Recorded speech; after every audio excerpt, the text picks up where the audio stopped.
Tudo bem com você? Que Deus abençoe a tua vida. Sou o pastor Luciano Scala, pastor da comunidade evangélica Vale de Bênção e também o pastor responsável pelo seminário teológico Vale de Bênção. Nesse nosso encontro de hoje falaremos de um texto difícil, complexo. Nós vamos falar sobre a carta aos Hebreus. Ao meu ver, o Novo Testamento possui 3 textos bem complexos, bem difíceis: Romanos, Apocalipse e aos Hebreus. Ou seja, está lá no top 3 dos mais complexos do Novo Testamento.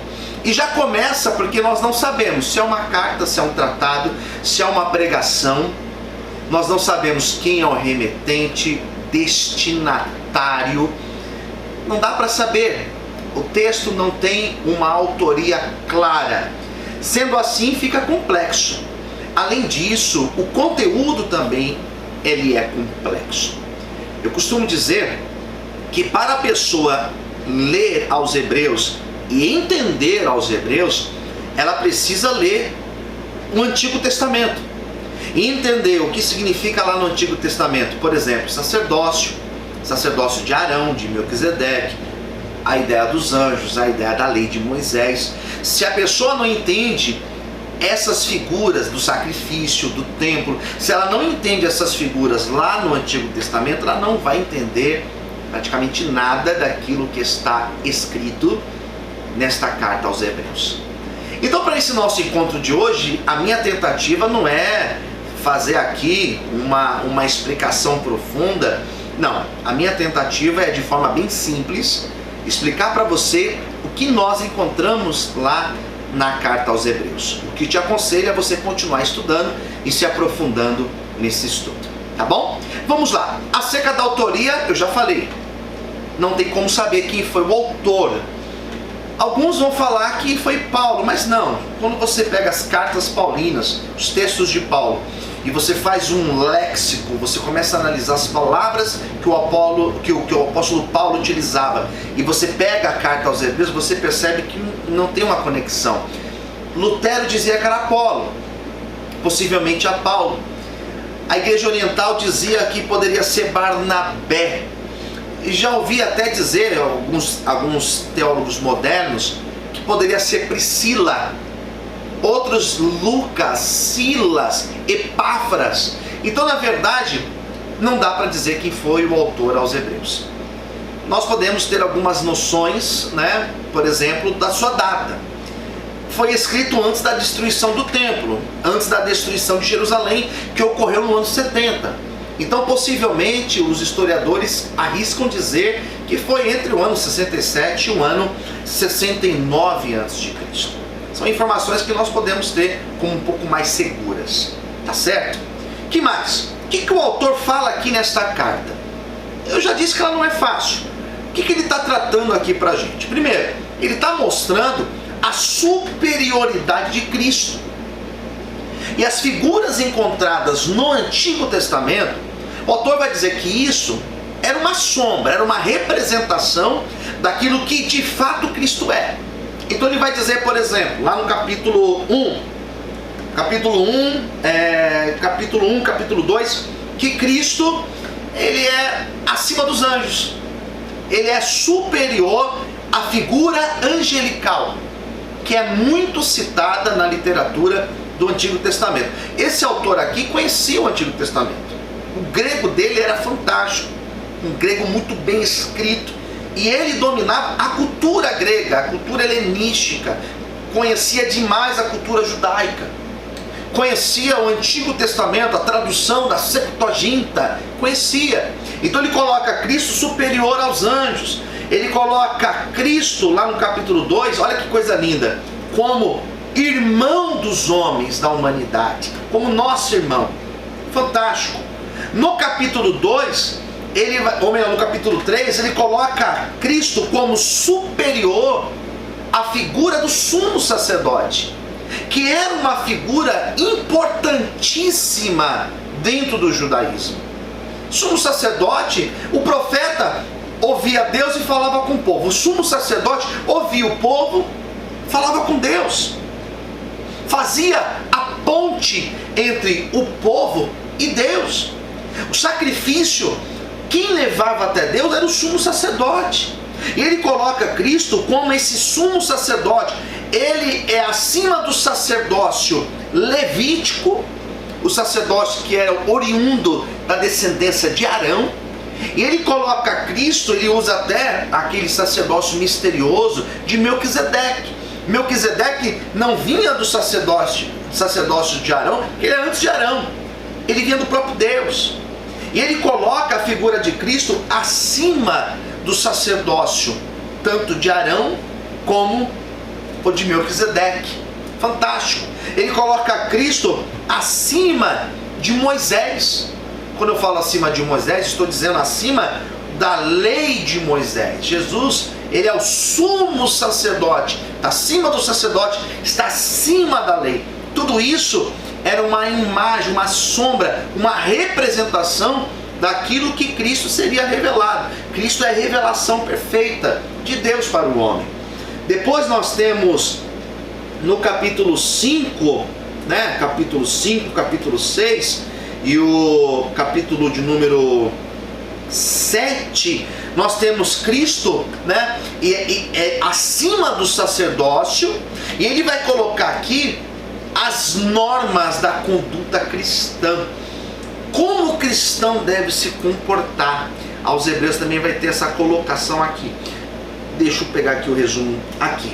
Coloca ele acima do sacerdócio, a conduta cristã.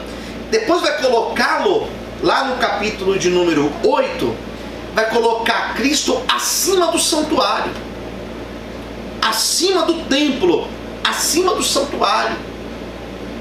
Cristo, ele é a representação do santuário no Novo Testamento.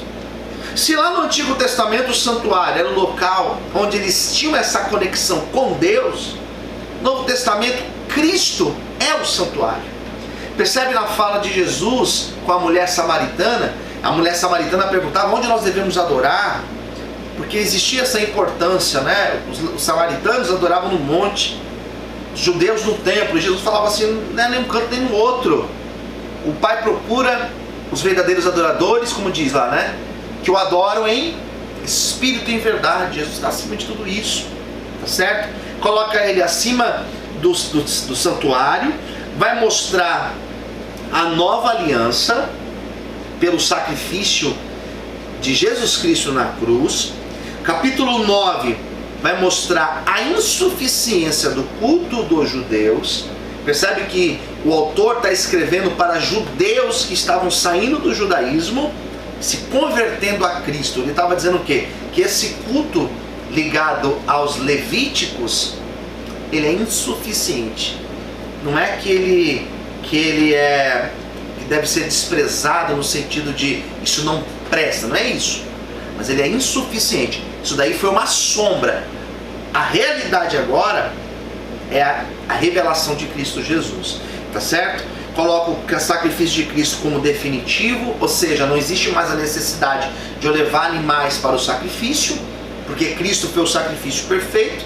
Coloco o sangue de Jesus como aquela ponte mediadora da nova aliança, o sacrifício do sangue de Jesus, e o perdão dos nossos pecados pelo sacrifício de Jesus. Por isso que é complexo. Você lê o capítulo 9, você precisa ter essa noção soteriológica, né? O que a Bíblia fala sobre salvação, para você compreender aquilo que o autor está apresentando aqui nesta carta, tá bom? Depois ele vai recapitular no capítulo 10, ele vai mostrar Cristo superior novamente a Moisés, a ineficiência dos sacrifícios antigos, capítulo 10 do versículo 1 ao 10, e vai mostrar a eficácia de Cristo, o sacrifício dele como um sacrifício eficiente para trazer o perdão para os nossos pecados. Depois nós temos uma parte que vai do capítulo 10 ao capítulo 12, que vai mostrar a necessidade da nossa perseverança. O autor vai mostrar no capítulo 11 o texto mais belo, mais clássico, que fala sobre fé. E ele vai mostrar a definição da palavra fé e vai mostrar os heróis da fé, dizendo que foram homens que perseveraram em Deus, na sua crença em Deus. E ele vai dizer que esses cristãos que estavam sendo perseguidos, cristãos judeus convertidos, né? que eram perseguidos naquela época, que eles deveriam se manter e se afastar de todo sentimento de apostasia. Usar como exemplo os antepassados, que são colocados como uma galeria de heróis da fé. Coloca no capítulo 12 para nós seguirmos o exemplo de Jesus Cristo e a fidelidade à nossa vocação cristã. Isso no capítulo 12. E no 13 nós temos as recomendações finais, a bênção final e a saudação.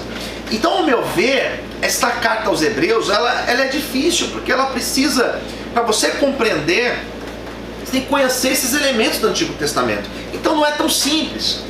A importância de Arão, a importância do sacerdócio de Arão, da importância do sacerdócio de Melquisedeque, a importância do templo para a cultura judaica, né? A importância do sacrifício, a importância de levar o sacrifício até o altar, a figura do sacerdote, de Moisés, da lei. Então, se você não consegue compreender essas noções do Antigo Testamento, você lê aos Hebreus e fica muito vago, fica muito ralo, porque aos Hebreus ele vai mostrar que Cristo está muito superior a tudo isso, que tudo isso eram sombras do que Cristo de fato é.